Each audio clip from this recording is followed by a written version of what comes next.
जिन्होंने डेघाना उपप्रधान रहते हुए डेघाना को विकास के नए आयाम दिए हैं, आपका भी स्वागत और सम्मान है।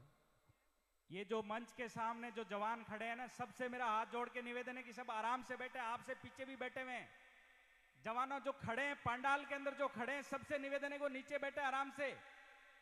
जो व्यवस्थाएं की गई है, जो वॉलेंटियर्स है वो सबको पानी पिलाएंगे और आराम से सब चीज का ध्यान रखेंगे। जो सामने खड़े हैं सब नीचे बैठे आराम से। पंडाल में पीछे तक जो खड़े हैं सबसे हाथ जोड़ के निवेदन है कि वो नीचे बैठे हैं। और विशेष सूचना, हनुमान जी भाई साहब रेण से निकल चुके हैं, इसलिए अपनी सीट सुनिश्चित कर ले, बार बार कहना नहीं पड़े। आप बहुत समझदार हो, एजुकेटेड हो, पढ़े लिखे हो। आदरणीय भाई साहब। राम राम साहब, सबसे पहले 2-3 जयकारे लगाने आपको। बोलो वीर तेजाजी महाराज की, बोलो बाबूजी महाराज की, बोलो राम पीर की, बोलो जगदम्बे माते की। आज रियाबड़ी के सरजमी पे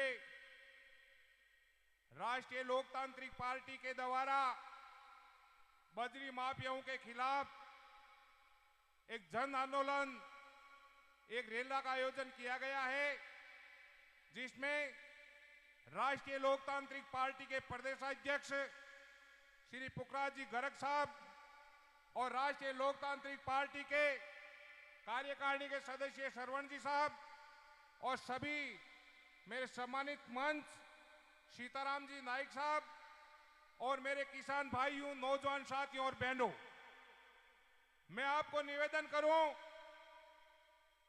कि इस अंधे और बेरे राज में गरीब से लेकर अमीर तक हर आदमी को मकान बनाने के लिए बजरी की जरूरत होती है। आज राजस्थान की सरकार ने ऐसे लुटेरे और माफियाओं को बैठा दिया है, जो गरीब आदमी, चाहे अमीर आदमी हो चाहे गरीब आदमी हो, मकान बनाने के लिए उनको संघर्ष करना पड़ता है। जब बजरी लेके जाते हैं तो उनका पीछा करते हैं और उनकी कुटाई करते हैं। ऐसी निकम्मी और बेरी सरकार को झुकाने के लिए आज रियाबड़ी के स्थान पर बजरी माफियाओं के खिलाफ यह आंदोलन रखा गया है। मैं आपको निवेदन करूं कि राजस्थान के एक इस शेर ने, जो हिंदुस्तान और राजस्थान में जगह जगह किसान और गरीब मजदूर और दलित को जगाने का किसी ने काम किया है, तो हिंदुस्तान के 543 निर्वाचित सांसदों में से एक इस नागौर की धरती से जन्म लेने वाले किसान के पुत्र हनुमान जी बेनीवाल ने हमारे किसानों के लिए, हमारे दलितों के लिए, हमारे गरीबों के लिए आवाज उठाने का काम किया है। तो सिर्फ एकमात्र व्यक्ति है, वो हनुमान जी बेनीवाल है। पिछले किसान आंदोलन में जब राजस्थान में किसी ने आवाज नहीं उठाई, लेकिन हनुमान जी बेनीवाल ने 70 दिन तक राष्ट्रीय राजमार्ग नंबर 8 को बंद करके और किसानों की बात बनवाकर नरेंद्र मोदी और अमित शाह को नीचे झुकाने का काम किसी ने किया, तो हमारे किसान पुत्र हनुमान बेनीवाल ने किया। मैं आपको बताऊं कि जब जब भी किसी आपत में जरूरत पड़ती है, पिछले 3 दिसंबर को हमारे सीकर में हमारे गांव के ही आसपास के 2-3 का रहने वाला अपनी बच्ची को संभालने के लिए गए थे और उनको गैंगवार ने गोली मारकर हत्या कर दी। और इस राजस्थान की सरकार ने जो वादे किए थे, उन वादे को निभाने में सफल हुई है। इसके लिए भी मैं पुरजोर इस राष्ट्रीय लोकतांत्रिक पार्टी की ओर से मैं कहना चाहता हूं कि इस राजस्थान की सरकार को झुका के और उनका हक दिलाने का कार्य करे। माननीय गर्ग साहब, आप भी वहां मौजूद थे, इसलिए आप पुनः एक बार राजस्थान की सरकार को याद दिलाए कि जो सीकर में 3 दिसंबर को जो वादा किया था, उन वादा को निभाए। माननीय गर्ग साहब, आप भी वहां मौजूद थे और उस बात को पुनः एक बार राजस्थान की सरकार को झुकाने का प्रयास करें और उनको बताएं कि 3 दिसंबर को जो वादा किया है, उन बच्ची को सही निर्णय दिया जाए, उन परिवार को आर्थिक सहायता दी जाए। ये मैं पुनः आपसे मांग करना चाहता हूं। मेरे किसान भाइयों और नौजवान साथियों, आप सब लोग, चाहे गरीब ले लो, चाहे अमीर ले लो, चाहे जोधपुर सीआरपीएफ जवान का ले लो, चाहे जितेंद्र मेघवाल का ले लो, ये सारे कामों में सहयोग दिया है तो 36 कौम का साथ दिया है, वो एक ही शख्स है, हनुमान जी बेनीवाल। हनुमान जी बेनीवाल ने हर व्यक्ति का साथ देने का काम किया है। इसीलिए मैं आपसे निवेदन करूं कि समय आ गया है। 2023 नवंबर दिसंबर में राजस्थान के विधानसभा के चुनाव होने जा रहे हैं और राजस्थान के विधानसभा के चुनाव में आपको बोतल के निशान को आगे बढ़ाना है और राष्ट्रीय लोकतांत्रिक पार्टी को आगे बढ़ाना है। हनुमान जी बेनीवाल को मजबूत करना है। यही कहने के लिए मैं आपके बीच में आया हूं। पुनः एक बार निवेदन करूं कि आप संघर्षरत रहिए, मजबूत रहिए, ताकि हर किसान और मजदूर का काम हो, हर मजदूर और किसान की सुनवाई हो। जय हिंद, जय भारत, जय जय राजस्थान, जय जय रालोपा, तेरा रालोपा। बोलो वीर तेजाजी महाराज की। बहुत बहुत धन्यवाद पचार साहब। अब मैं निवेदन करूंगा राष्ट्रीय लोकतांत्रिक पार्टी के राष्ट्रीय महासचिव नेम सिंह जी चौधरी से कि वो आए और इस हल्ला बोल रैली को संबोधित करें। हमारे बीच में पधारे रामेश्वर जी छाबा बिलड़ा, उनका भी स्वागत, अभिनंदन। जो सामने खड़े भाइयों, मैं हाथ जोड़ के निवेदन कर रहा हूं कि एक बार आप बैठें। जो सामने खड़े पंडाल के अंदर आराम से बैठें। हमारे राष्ट्रीय महासचिव जो इतनी दूर से आगरा से चल के आपके बीच में आए हैं, जोरदार तालियों से स्वागत करें नेम सिंह जी चौधरी। धन्यवाद। राम राम साहब, आज की इस हल्ला बोल कार्यक्रम में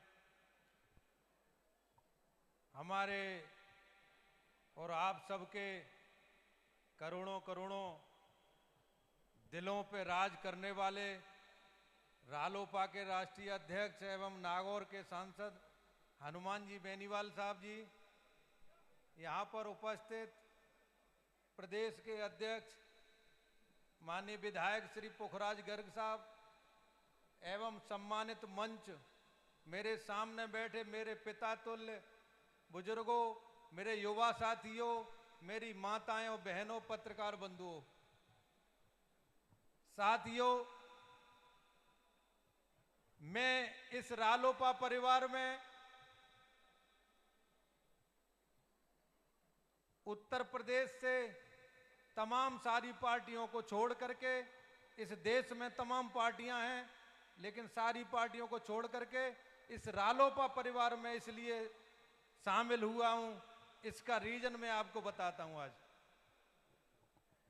साथियों, मैंने पूरे देश के तमाम सारे नेता, चाहे वो विधायक हों देश के, चाहे वो सांसद हों तमाम स्टेटों के, लेकिन इतना संघर्षशील, इतने मन के साफ, किसान, गरीब, मजदूर, दबे कुचले, न कभी जाति पूछी, न कभी धर्म पूछा, न कभी स्टेट पूछी।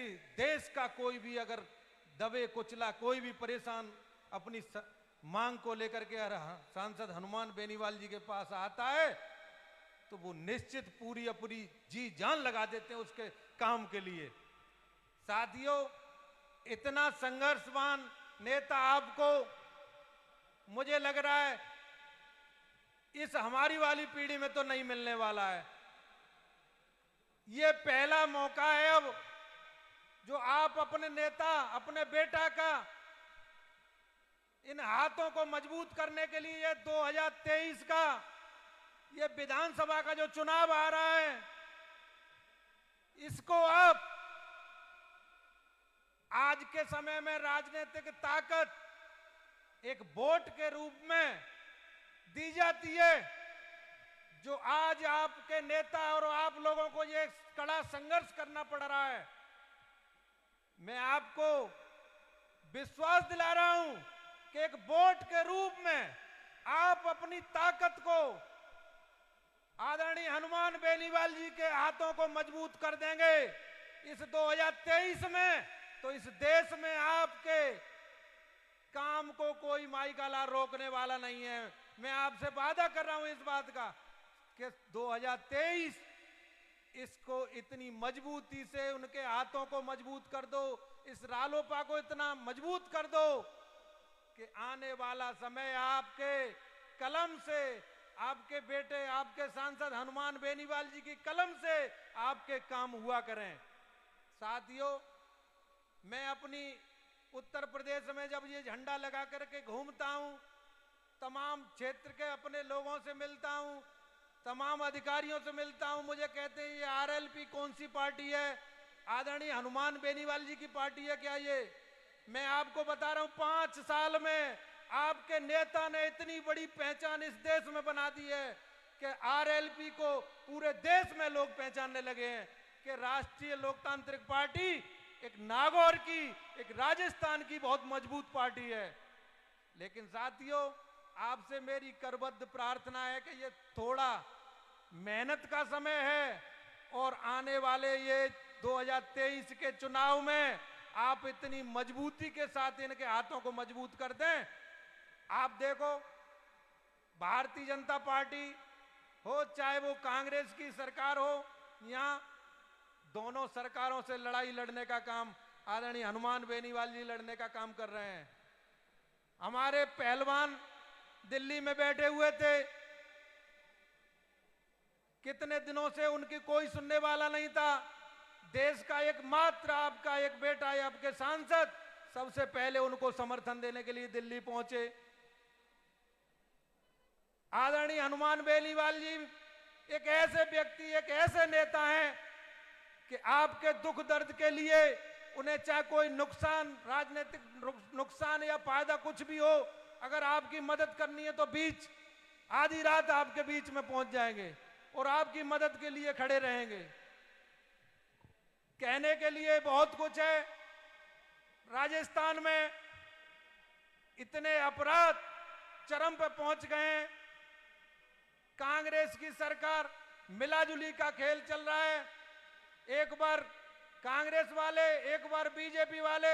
जब कांग्रेस वाली सरकार आती है तो बीजेपी वालों को बचाते हैं, जब बीजेपी की सरकार आती है तो कांग्रेस वालों को बचाते हैं।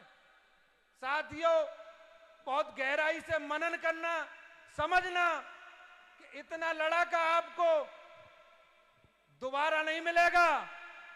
आपने अगर किसी तरह से इनको कमजोर रखा तो यह मौका है, वोट के रूप में आप अपनी इतनी मजबूती के साथ हनुमान बेनीवाल जी के हाथों को मजबूत कर दो, जिससे कि आपको संघर्ष करने की जरूरत नहीं पड़ेगी। आपके बेटा के कलम की ताकत से काम होगा। साथियों,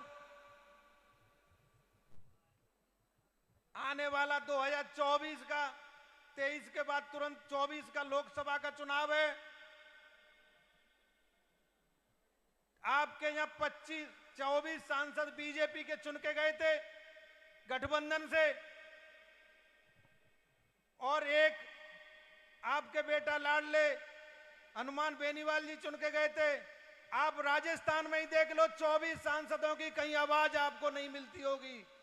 सड़क से लेकर के संसद तक आपके ही नेता, आपके ही लाडले, आपके ही सांसद आदरणीय हनुमान बेनीवाल जी आपकी आवाज को उठाते हैं, लड़ाई लड़ने का काम करते हैं।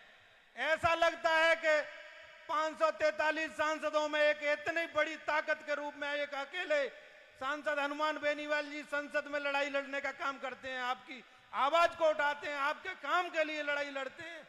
इसलिए मेरी करबद्ध प्रार्थना है आप लोगों से कि आप लोग इतनी मजबूती के साथ इनके हाथों को मजबूत करें, ताकि आने वाला 2023 में आपका लाडला बेटा, आपका लाडला सांसद, आप किसानों का बेटा इस राजस्थान की सीएम की कुर्सी पे बैठे। आपकी बहुत मजबूती से आप लोगों के काम होंगे।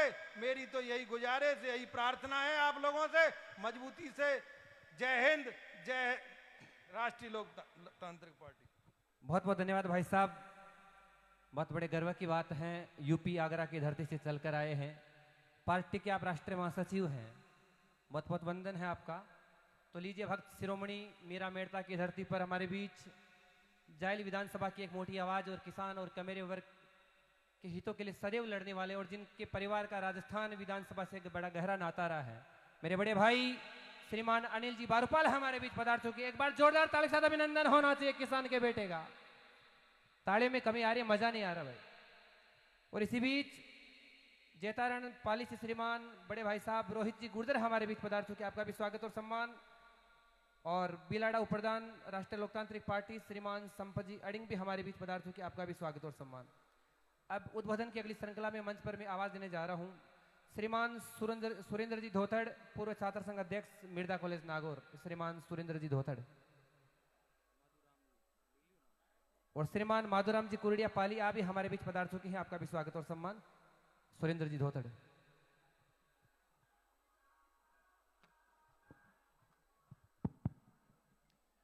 राम राम सा। जय बोलिया वीर तेजाजी महाराज की, जय बोलिया राम सा पीर की।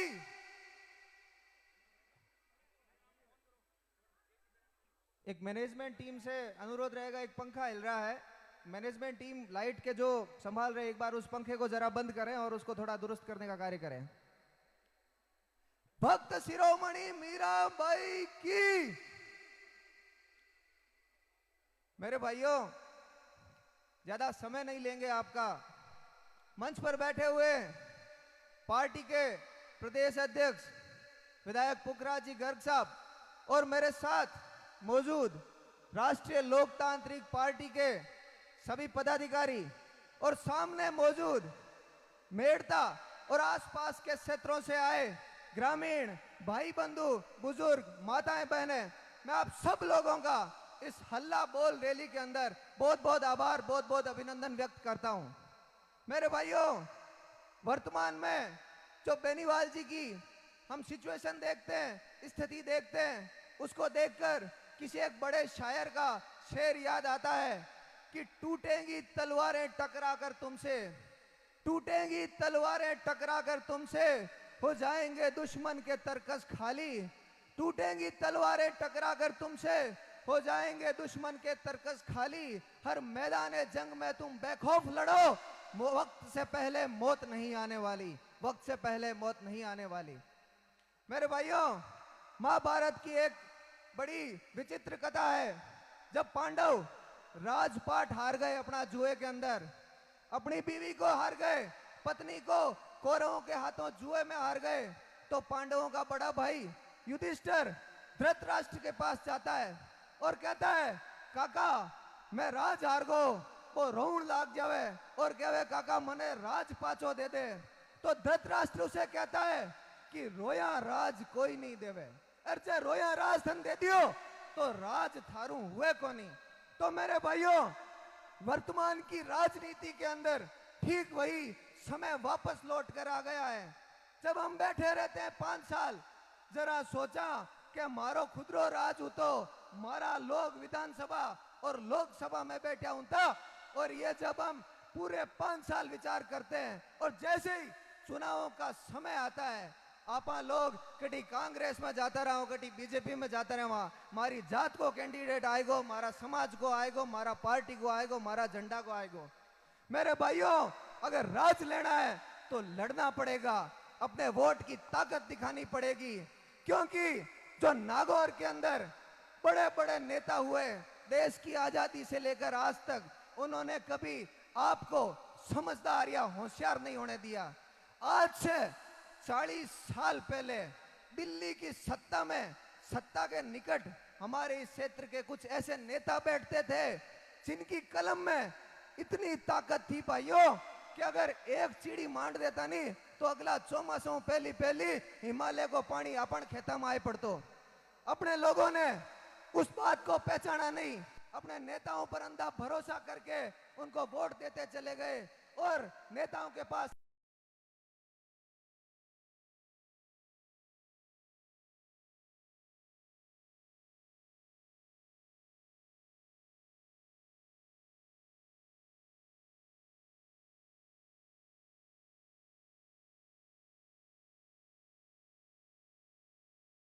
आपका होगा। बहुत बहुत धन्यवाद। थैंक यू सुरेंद्र जी। तो लीजिए हमारे बीच श्रीमान प्रेम जी खोकर, प्रदेश कार्यकारिणी सदस्य राष्ट्रीय लोकतांत्रिक पार्टी परबसर से पूरी टीम के साथ दलबल के साथ पधारे हैं। कृपया मंच पर है, आपका स्वागत और सम्मान। इसी बीच कुचामन से मेरे बड़े भाई श्रीमान भूराराम जी सेसमा, आपका भी स्वागत और सम्मान है, कृपया मंच पर पधारे। और श्रीमान मदन जी मेघवाल, सरपंच ग्राम पंचायत भवाल, आपका भी स्वागत और सम्मान। और श्रीमान महेंद्र जी गिठाला, मकराना विधानसभा से हमारे बीच पधारे, आपका भी स्वागत और सम्मान। श्रीमान हरीश जी डूडी, परबसर रानाबाई की धरती, और श्रीमान प्रेमाराम जी छरंग, करमाबाई कालवा की मकराना की धरती से श्रीमान प्रेमाराम जी छरंग, और श्रीमान रेखाराम जी कारवाल, परबसर कॉलेज के अध्यक्ष, आपका भी स्वागत और सम्मान है। माता भवाल की धरती भुआल माता सियाल माता की धरती है, जो भुआल माता 2.5 प्याले शराब का सेवन करती हैं। अब एक भाई साहब बता रहे थे कि अपने नागौर की धरती संत समाज और सूरवीरों की धरती है, तो मैं सबसे पहले आज इस बड़े ऐतिहासिक मंच के माध्यम से आज गौरव में राजस्थान की वीर भूमि और सत्यवादी वीर कोठेदार जी महाराज की पावन भूमि से नागौर जिले के सभी संत समाज के सिर चरणों में कोटिस कोटिस वंदन करते हुए आज के इस कार्यक्रम को आगे बढ़ाते हुए मंच पर अगले संबोधन के रूप में हमारे बीच अशोक जी कुड़ी मकराना से पधार चुके, आपका भी स्वागत और सम्मान। अगले उद्बोधन के रूप में आयुषी लामरोड छात्र संघ अध्यक्ष मेड़ता, कृपया मंच पर पधारे आप। आयुषी लामरोड छात्र संघ अध्यक्ष मेड़ता। कहते हैं कि बेटी आरती है, बेटी अजान है, हर बेटी माँ बाप का गर्व और सम्मान है, और इसी बीच में बेटी आयुषी लामरोड हमारे बीच है।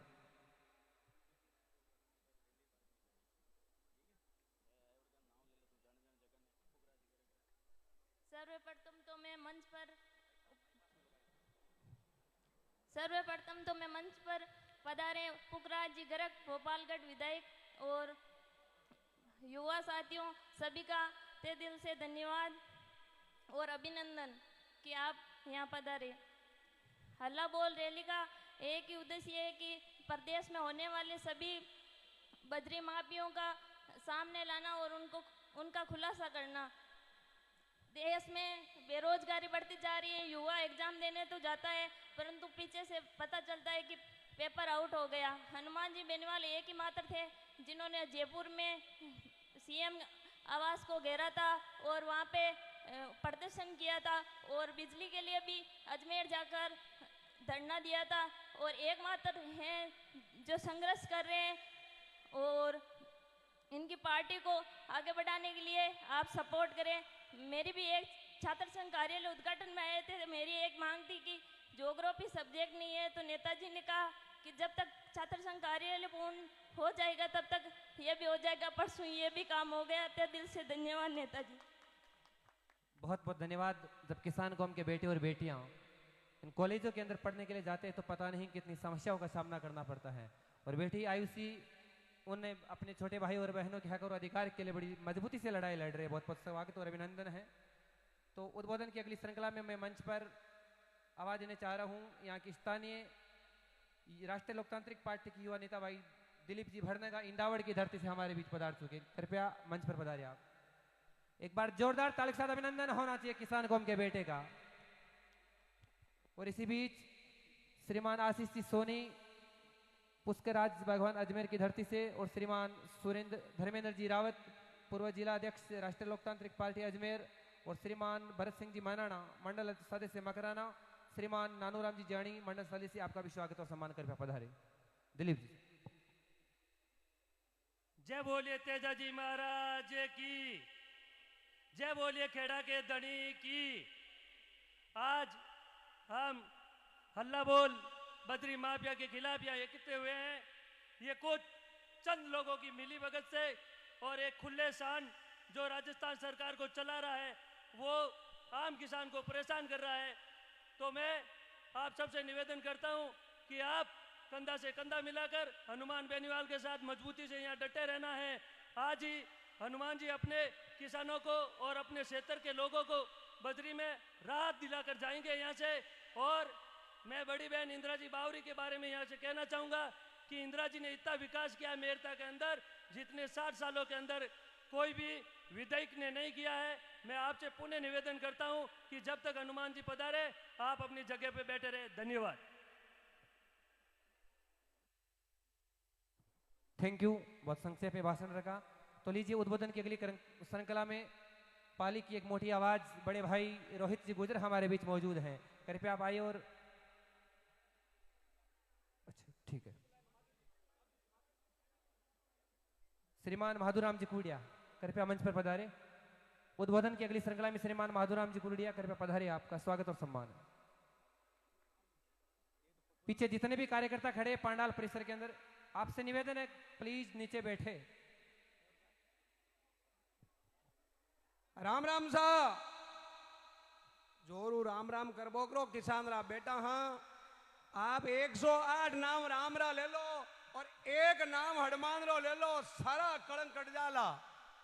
राम राम सा बोलो वीर तेजाजी महाराज की, बोलो भोले शंकर भगवान की। मंच पर विराजमान पार्टी के प्रदेशाध्यक्ष भोपालगढ़ के लोक लाडले विधायक श्रीमान पुखराजी गर्ग साहब, मेरे छोटे भाई प्रदेश प्रवक्ता रोहित जी गुजर, पार्टी के महामंत्री यूपी से पधारे हुए मेरे बड़े भाई साहब, तमाम मंच पर विराजमान पार्टी के पदाधिकारीगण, और आज इस हल्ला बोल के अंदर हनुमान जी बेनीवाल को आशीर्वाद देने के लिए पधारे हुए मेरे बूढ़े बुजुर्ग, पिता तुल्य बूढ़े बुजुर्गों, माताएं बहनों और क्रांतिकारी युवा साथियों, सबसे पहले तो राजस्थान के अंदर मेड़ता की धरती से जो आपने किसान के बेटों का सर गर्व से ऊंचा किया, उसके लिए मेड़ता विधानसभा क्षेत्र के तमाम लोगों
किसी को सीट पे बिठा दो, वो सीट नहीं छोड़ता, बोले ये कहीं उतार के चला जाएगा, दूसरा बैठ जाएगा।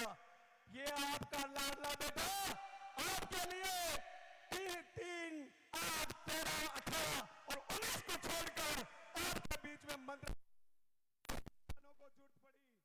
वो कड़ाके की सर्दी थी, दिसंबर का महीना था, सुख और आराम को छोड़कर अपने बेटे बेटियों को परवाह नहीं किए, किसानों की परवाह करते हुए उस दिन काले कानूनों के सामने डट के बैठा, तो आपका बेटा था हनुमान बेनीवाल। साझा बॉर्डर पे NH 8 कोई नहीं घेर सका इतिहास में, ये आपकी ताकत थी जो मेड़ता, भोपालगढ़ और खियूसर की ताकत थी। हनुमान को कोई कहता है कि युवाओं को बिगाड़ दिया, हमारी समझ के तो यही आता है मेरे भाइयों, उन नेताओं के लिए लगता है कि इन्होंने इतने लड़कों को बिगाड़ा जो आज मंच पे बड़े बड़े लोगों को उन छोरों के सामने टिकने की हिम्मत नहीं है। उन्होंने वो भ्रष्टाचार कर दिया, आज हनुमान के सामने मुख्यमंत्रियों के टिकने की हिम्मत नहीं है। आज आप देख रहे हो पूरे राजस्थान के अंदर राजस्थान की सरकार भी गई, बद्री माफियों के साथ में बद्री माफियों के हाथों भी गए, उनका न तोड़ रहा न मोड़ रहा, वो कोई जवाब नहीं दे रहे। उसके सामने कौन लड़ रहा है? आपका बेटा हनुमान बेनीवाल। यदि कोई अत्याचार हुआ, किसी गरीब का मर्डर हुआ, उसके सामने कौन लड़ रहा है? आपका बेटा हनुमान बेनीवाल। किसान की कहीं जरूरत पड़ती है, सबसे आगे खड़ा होता हनुमान बेनीवाल। जब युवाओं की बात आई, बेरोजगारी की बात आती है, अग्निवीर जब मोदी जी लेके आए उसका विरोध किसी ने किया? आपके बेटे हनुमान बेनीवाल ने किया। न तो राजस्थान में कोई ऐसा मर्द पैदा हुआ, चाहे भारतीय जनता पार्टी का हो चाहे कांग्रेस का हो, मोदी और अमित शाह के सामने बोलने के लिए उनके पास जिगर चाहिए। कोई कहते थे कि मोदी जी का सीना 56 इंच का है, तो हनुमान का तो 102 इंच का है। भाई उनसे नहीं डरता है, ना ईडी से डरता है, ना सीबीआई से डरता है। उसका मतलब उसका सीना 100 से पार है। यदि उनमें सीना होता हो तो किसानों को देके दिखाए, आय दुगुनी करके दिखाओ। हम सोचेंगे 56 का है, क्या पता 56 का है, 28 का है।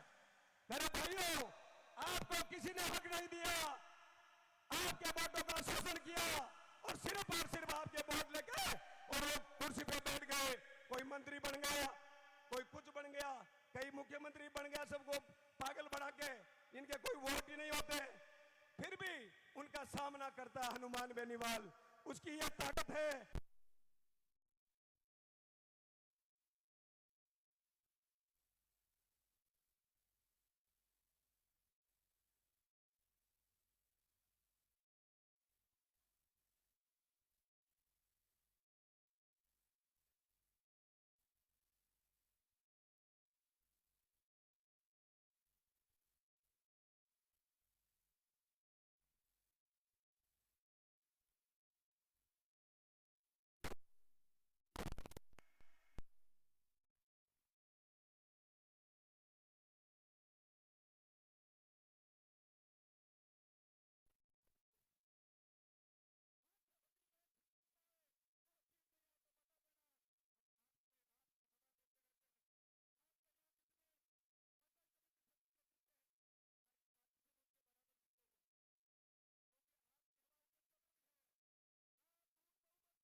बेनीवाल सीएम की कुर्सी के पास रहा तो उनको राजस्थान छोड़ना पड़ेगा।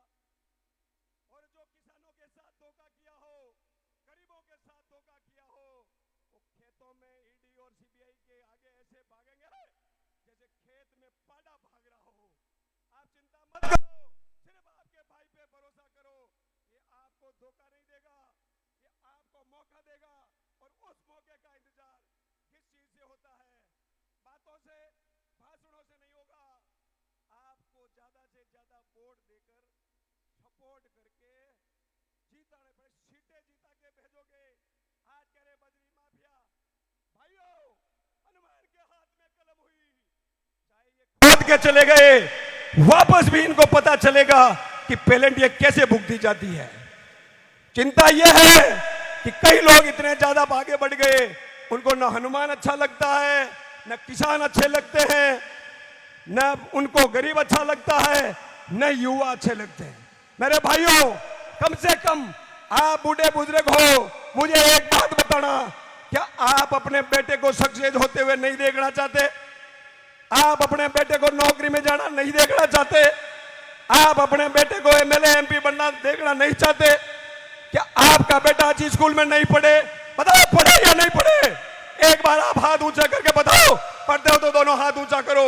और ये चाहे मेरे बेटे ऐसे ही रोते फिरे जैसे यार सांड फिरते हैं वैसे, तो कोई बात नहीं, आप जानो और वोट कहीं पे भी डाल सकते हो। किसानों के बेटों को जब आरएस, आईएएस और आईपीएस की परीक्षाओं का रिजल्ट देखते हैं तो बड़े नेता और बड़ी पार्टियों का दिमाग खराब हो गया कि हनुमान कहां से आया, कहां से इनको जगह दिया। जो रोते फिरते थे, गुटखे खाते, दारू पीते, वो आज पढ़ाई में झुक गए। आज पढ़ाई का अधिकार समझ लिया, मंचों पे जाते हैं, भाषण देते हैं। मेरे भाइयों, आपकी ईमानदारी से कहना, नागौर और मेड़ता तो राजनीति में बहुत अग्रणीय है। हनुमान बेनीवाल के पहले ऐसा कौन नेता था, ऐसा कौन कार्यकर्ता था, तहसीलदार, थानेदार, एसडीएम, डिप्टी सीआई के सामने कोई भिड़ जाता? थाने के सामने से नहीं निकलते हैं कि थानेदार जी खड़े हैं, तहसीलदार जी खड़े हैं, एसडीएम साहब, डिप्टी साहब खड़े हैं।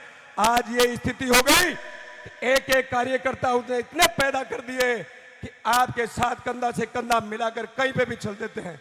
ये ताकत है हनुमान बेनीवाल की, ये ताकत है आपकी, जो उन्होंने कंधा मजबूत किया। 2023 के अंदर आप नागौर से वो जलजला साबित कर दो कि पूरे हिंदुस्तान में लहरा जाए। जय जवान, जय किसान, जय हिंद। Thank you. तो लीजिए हमारे बीच श्रीमान पप्पूराम जी लाडवा सरपंच हमारे बीच पधार चुके, आपका भी स्वागत और सम्मान। और इसी बीच श्रीमान बिरजी चंद जी खटीक पूर्व जिला परिषद प्रत्याशी, आपका भी स्वागत और सम्मान है। और श्रीमान हनुमान जी भाकर जिलाध्यक्ष राष्ट्रीय लोकतांत्रिक पार्टी नागौर, आपका भी स्वागत सम्मान। और श्रीमान रामनिवास जी पूनिया नावा विधानसभा क्षेत्र, और श्रीमान सरवण जी गोदारा पंचायत समिति सदस्य जायल, श्रीमान पप्पू जी डेवाल सरपंच ग्राम पंचायत मेडास, और श्रीमान हेमाराम जी बेनीवाल थांवला, और श्रीमान मनाराम जी प्रजापत थांवला, आपका भी स्वागत और सम्मान। इसी श्रृंखला में हरनामा से श्रीमान कैलाश जी आचरा पूर्व पंचायत समिति सदस्य प्रत्याशी, और श्रीमान मोडूराम जी ढाका परबसर, आपका भी स्वागत और सम्मान है। अगली श्रृंखला में श्रीमान पप्पूराम जी मेघवाल मेडास ग्राम पंचायत के सरपंच, कृपया मंच पर पधारे आप। श्रीमान बजरंग जी सेसमा राष्ट्रीय लोकतांत्रिक पार्टी, कृपया स्वागत आपका। और श्रीमान नवीन जी घोदा पूर्व नगर पालिका चेयरमैन नावा, और श्रीमान रंजीत जी पोषक, आपका भी स्वागत और सम्मान है, कृपया मंच पर पधारे आप। और श्रीमान जगदीश जी सारण जिला परिषद सदस्य, और श्रीमान मदन जी मेघवाल सरपंच बहवाल, और श्रीमान राजाराम जी दुखताव मंडल सदस्य, और श्रीमान घासी जी नाइक मंडल सदस्य लांबा जाटान, आपका भी स्वागत और सम्मान है। तो लीजिए अब कुछ इस समय में प्रदेश की किसान कौम का रहनुमा, जो सोने और चांदी की चम्मच से भोजन करने वाले नहीं, जो किसान कौम की थाली में भोजन करता है, उनकी पैरवी करने वाले प्रदेश के राजनीतिक एक मर्द किसान राजनेता हनुमान जी बेनीवाल भाई साहब थोड़े समय में आपके बीच पहुंचने वाले हैं। और अल्प समय में मेड़ता से राष्ट्रीय लोकतांत्रिक पार्टी की विधायक और 36 कौम का गर्व अपने सिर पर बांध के बैठी श्रीमती इंदिरा जी बावरी भी आपके बीच पधारने वाले हैं। वो इंदिरा जी बावरी जिन्होंने आजादी के 70 साल के इतिहास को पलट के रख दिया। आज से 4.5 साल पहले ये मेड़ता विकास से अछूता था। बात चाहे शिक्षा जगत की हो, बात चाहे मेडिकल जगत की हो, बात चाहे विद्युतीकरण के क्षेत्र की हो, बात चाहे पीने के पानी की हो, मेड़ता को विकास के नए आयामों ने सोपान देने का काम किसी ने किया है तो मेड़ता की लाडली बेटी और आपकी बहू और मेड़ता की बहन श्रीमती इंदिरा जी बावरी ने किया है, जिन्होंने आजादी के 70 साल के इतिहास को पलट के रख दिया है। जब एक अनपढ़ महिला विधायक राजस्थान की विधानसभा में बोलती हैं तो पक्ष और विपक्ष की दोनों सरकारों के कान खड़े हो जाते हैं कि ये कौन है। तो पीछे से जवाब एक ही आता है कि ये राजस्थान के नागौर जिले के गांव ढाणी के आखिरी छोर पर बैठी किसान कौम की बेटी इंदिरा बावरी हैं, जो मेड़ता के किसान कौम की आवाज और हक और अधिकार की लड़ाई लड़ने के लिए आपके बीच आई है। तो एक बार उस इंदिरा जी बावरी के सम्मान में जोरदार तालियां बजाकर उन्हें आशीर्वाद देने का काम कीजिए। क्या बात है, एक बार जोरदार जयकारा बोले सत्यवादी वीर कुंवर तेजाजी महाराज की। क्या बात है। तो लीजिए अब उद्बोधन की अगली श्रृंखला में श्रीमान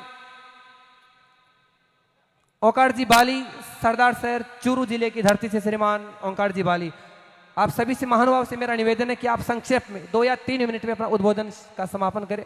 ओंकार जी बाली सर। सबसे पहले मैं भारत के पिता महात्मा ज्योतिबा फूले को नमन करते हुए, मां सावित्रीबाई फूले को नमन करते हुए, विश्व के रत्न डॉक्टर बाबा साहब अम्बेडकर को नमन करते हुए और हमारे नेता श्री हनुमान जी बेनीवाल साहब, प्रदेश अध्यक्ष पुखराज जी गर्ग साहब, नारायण जी बेनीवाल साहब, बहन इंदिरा जी बावरी, समस्त पार्टी के कार्यकर्ता और आप सभी इस कार्यक्रम में उपस्थित है, मेरे पिता तिल बुजुर्गों, हम उम्र साथियों और माता और बहनों। आजादी के 70 साल बीत जाने के बाद में भी देश की सीमा तो आजाद हो गई, पर इस देश में रहने वाला आम आदमी आज भी गुलाम की जिंदगी जी रहा है। अगर मेरी बात झूठी है तो आप अपने चेहरों को देखो और आप पर जो राज करने वाले लोग हैं उनके चेहरों को देखो, आपको जमीन आसमान का फर्क नजर आएगा। यह फर्क क्यों है? यह फर्क इसलिए है कि जो चुनाव जीत कर जाने वाले लोग हैं वो हमारे समाज के जरूर हैं, हमारे जाति के जरूर हैं, लेकिन वो काम धन्ना सेठों के लिए काम करते हैं। कांग्रेस पार्टी टाटा बिरला के लिए काम करती है, भारतीय जनता पार्टी अंबानी और अडानी के लिए काम करती है। अगर आप लोग जागरूक होकर आज इस राजस्थान को बदलने के लिए काम करोगे तो आपकी स्थिति भी बदलाव में जरूर आएगा। साथियों, कुछ दिन पहले राजस्थान के सरदार शहर में उपचुनाव हुआ था। उस उपचुनाव के अंदर हमारे पार्टी के प्रत्याशी ने 50,000 के करीब वोट लिए थे। आप ये समझना, नागौर से जो हवा चल रही है वो सरदार शहर तक भी जा पहुंची, वो हनुमानगढ़ गंगानगर तक भी जा पहुंची। और पिछले दिनों जो ये वातावरण बना राजस्थान के अंदर कि इस बार किसान कौम इस देश के राजस्थान के ऊपर कब्जा करेगी और अपने हकों का फैसला खुद करेगी। कांग्रेस और भारतीय जनता पार्टी के लोग तरह तरह के ड्रामे करते हैं, तरह तरह के नाटक रचते हैं। कांग्रेस कहती है कांग्रेस का हाथ गरीब के साथ, भारतीय जनता पार्टी धर्म की राजनीति करती है। भारतीय जनता पार्टी को देखो, आप ये राम राम के पूरे दिन रट लगाए रखते हैं, पर ये अपने नाम के आगे न राम लगाना पसंद करते हैं, न नाम के पीछे राम लगाना पसंद करते हैं। हमारे लोगों के नाम दुर्गा राम, सूरजा राम, पुरखा राम, रामलाल, राम प्यारी, राम लखन, राम खिलावन जैसे हमारे नाम होते हैं। और ये राम के जो अपने आप को ठेकेदार बताते हैं, इनके नाम देखिए, अटल बिहारी वाजपेयी, न आगे राम न पीछे राम, लाल कृष्ण आडवाणी, न आगे राम न पीछे राम, नरेंद्र मोदी न आगे राम न पीछे राम, अमित शाह न आगे राम न पीछे राम, राजनाथ सिंह न आगे राम न पीछे राम। और ये राम के नाम पे हम लोगों को धोखा देकर हमसे वोट लेकर चले जाते हैं। उसी तरह ये कांग्रेस पार्टी लोगों को धोखा देने का काम करती है, कहती है कांग्रेस का हाथ गरीब के साथ। आप बताओ 5 साल के अंदर इस देश के अंदर, राजस्थान के अंदर कांग्रेस ने क्या दिया है? कुछ नहीं दिया, सिवाय भूखमरी, बेरोजगारी और इतना अत्याचार। शेड्यूल कास्ट के लोगों पर इतने अत्याचार हो रहे हैं, कांग्रेस कुछ नहीं कर पा रही है और नारा देती है कांग्रेस का हाथ गरीब के साथ। ये लोगों को मूर्ख बनाकर, हरे रंग का चश्मा पहनाकर लोगों को ठगना चाहते हैं, लोगों को मूर्ख बनाकर राज लेना चाहते हैं। एक गांव में एक आदमी घोड़ा गाड़ी रखता था, उस घोड़े गाड़ी से वो अपना धंधा करता था, कमा के खाता था। उस गांव में अकाल पड़ गया, अकाल पड़ने के कारण उस घोड़े को हरी घास मिलना बंद हो गई। तब उस आदमी का घोड़ा कमजोर होने लगा, धनी को चिंता होने लगी, अगर मेरा घोड़ा मर गया, ये बीमार हो गया है, अगर मर जाएगा तो मेरा घर कैसे चलेगा, मैं मेरे बच्चों का पेट कैसे पालूंगा। तब वो किसी आदमी के पास जाकर, ज्ञानी आदमी के जाकर बोला, कह रहे भाई मेरा घोड़ा बीमार हो गया है, मैं मेरे घोड़े का अगर बीमार पड़ गया तो मेरे बच्चों का पेट कैसे भरूंगा। तो उसने बताया कि चिंता करने की कोई बात नहीं है, तेरे घोड़े को हरे रंग का चश्मा लगा दे। जब हरे रंग का चश्मा लगाएगा तो उसके आगे तो हरी घास नहीं होगी, सूखी घास भी डालेगी तो उसको हरी दिखाई देगी। उसने वही किया, उसने सूखा घास लाया, गधे को हरा चश्मा पहनाया और उसके आगे सूखा घास डाल दिया। जब उसने देखा, घोड़े ने देखा कि हरी घास तो मिल गई है, वो खाने लगा, मोटा ताजा होने लगा। उसी तरह अशोक गहलोत 4.5 साल कुछ नहीं किया। अब ये जो लोगों को राहत कैंप, महंगाई कैंप के नाम पर हरे रंग का चश्मा पहना कर जनता को मूर्ख बनाना चाहता है, ये इन मूर्ख की बातों में नहीं आना चाहिए। अभी सरदार शहर के अंदर पिछले दिनों जब रैली हुई थी, अशोक गहलोत वहां पहुंचे थे, वहां मुख्यमंत्री जी की रैली करने के लिए हाईवे पर पिकअप लगा रखी थी। रैली में आने वाले लोगों को भुजिया और बुनिया की थैलियां देने लग रहा, बोले लो बुनिया और भुजिया की थैली लो और रैली में चलो। अशोक गहलोत जी रैली में भाषण देने लग रहा और जनता बुनिया का फाका लेने लग रही। अशोक गहलोत के कहो के नहीं कहो, किसी को कोई लेना देना नहीं। वापस आते टाइम जनता जरूर बात करने लग रही कि मांगीलाल कितनी थैली कबाड़ी, के 2 के 3 तो मेरी हाथ लगी। ऐसी बातें करता करता लोग पछा गया, ये मुख्यमंत्री को देने के लिए कुछ नहीं सिवाय झांसा है। और याद रखना साथियों, वोट कोई 2 धारी तलवार होती है, वोट 2 धारी तलवार होती है। अगर आप लोगों ने सही वोट नहीं दिया, अगर आपने गलत जगह वोट दे दिया तो ये वोट जो आज तुम्हारी परेशानियां हैं वो दुगनी कर देगी। अगर आपने सही वोट दे दिया तो आपकी परेशानियों का हल होगा, उसका निवारण होगा। मोदी जी रोज बोलते हैं मैं काला धन लाऊंगा, मैं काला धन लाऊंगा। अरे बैठ गया है, ये आपकी 12 बजा के छोड़ेगा, ये धौलिया धन पूरे राजस्थान में चमत्कार करके छोड़ेगा। आप जानते हो चुनाव क्यों होता है, वोट क्यों पड़ते हैं? चुनाव सिर्फ 2 चीजों के लिए होता है, तीसरा कोई अर्थ नहीं, तीसरी कोई बात नहीं। एक कि जो वोट चुनाव, इस खजाने का मालिक कौन बनेगा, इस कलेक्टर, एसपी, डीएसपी, पटवारी, गिरदावरी, इसके आदेश की पालना कौन करवाएगा, उस 2 चीजों के लिए चुनाव होता है, तीसरा कोई अर्थ नहीं। 4 साल 11 महीना जिसको तुम वोट देते हो वो खजाने का मालिक बनता है, वो कलेक्टर के ऊपर पावर आदेश करवाने का पावर रखता है। 4 साल 11 महीने के बाद में ये 1 महीने के लिए चाबी तुम्हारे हाथ में आ जाती है और इस चाबी को लेने के लिए तरह तरह का नाटक रचते हैं, भांड की तरह खेल दिखाते हैं और ये चाबी लेकर चले जाते हैं, तुम्हें मूर्ख बनाते हैं। एक गांव में एक आदमी 15-20 भैंस रखता था। जब सुबह वो भैंस का दूध निकाल लेता था, उसके बाद में वो भैंस को पानी में छोड़ देता था। पानी में छोड़ने के बाद में भैंस को पानी में छोड़ने के बाद में जब शाम को जब उस भैंस का दूध निकालना होता था तो वो कंकर मारता था, पत्थर मारता था और भैंस को कहता था बाहर बाहर आ। जी भैंसे बाहर तो आती नहीं लीजिए थी। हमारे बीच 15वीं राजस्थान विधानसभा के सदस्य और खींवसर से विधायक राष्ट्रीय लोकतांत्रिक पार्टी के सुप्रीमो हनुमान जी बेनीवाल के छोटे भाई लक्ष्मण की भूमिका में आज 4 भुजानाथ मेड़ता की धरती पर पधार चुके हैं। जोरदार ताली के साथ अभिनंदन होना चाहिए किसान कौम के बेटे का। आपका स्वागत और सम्मान है कि करसा की भाषा में भगवान खिचड़ो खायो है, कि करसा की भाषा में भगवान खिचड़ो खायो है, मीरा मेड़तणी इण में भगवान रिजायो है। कर्मा बाई की भक्ति के आगे पत्थर की मूर्त बोली है, फूला बाई की भक्ति के आगे थेपड़िया में राम नाम धुन बोली है। ऐसे भक्त शिरोमणि मीरा मेड़ता की धरती पर खींवसर से लोक लाडले विधायक श्रीमान नारायण जी बेनीवाल भाई साहब का बहुत बहुत स्वागत सत्कार और अभिनंदन है। जब वो भैंसों को बाहर निकालने के लिए कंकर मारता, पत्थर मारता और भैंसों को कहता बाहर आ जा, भैंस बाहर नहीं आती थी। तब वो परेशान होकर एक घास का मुठिया लेकर आता, हरे घास का मुठिया लाकर भैंसों को कहता ले ले ले। सभी भैंसे उस हरे घास के मुठियों को देखकर बाहर आ जाती। जब बाहर आ जाती तो वो बाड़े में ले जाकर उसका दूध निकाल लेता। उसी तरह ये राजस्थान के अंदर कांग्रेस और बीजेपी का लोग जब चुनाव आता है तो आपसे कहता है ले ले भुजिया, ले ले पकौड़ी, ले ले बूंदिया। इस तरीके से आप लोगों को ठगने का काम करता है। आप लोग आने वाले 23 के अंदर याद रखना, राजस्थान के अंदर किसान कौम को जागरूक होकर अपने को आरएलपी को मजबूत करना है। और जब आप यहां से चले जाओ, घर जाओ, तो एक बात याद रखना, घर जाने के बाद में कांग्रेस बीजेपी को छोड़ देना, आरएलपी से जोड़ लेना और अपने दीवार पे लिख देना हनुमान बेनीवाल की क्रांति। इस राजस्थान में हनुमान बेनीवाल की क्रांति आकर रहेगी। आपकी सबकी मदद से, आपके सबके सहयोग से आपने मेरी बात सुनी, उसके लिए बहुत बहुत धन्यवाद। जय हिंद, जय भारत, जय भीम। Thank you. इसी बीच इंदावड़ की धरती से श्रीमान चेनाराम जी हमारे बीच पधारे, आपका स्वागत और सम्मान। और पूर्व मंत्री रमजान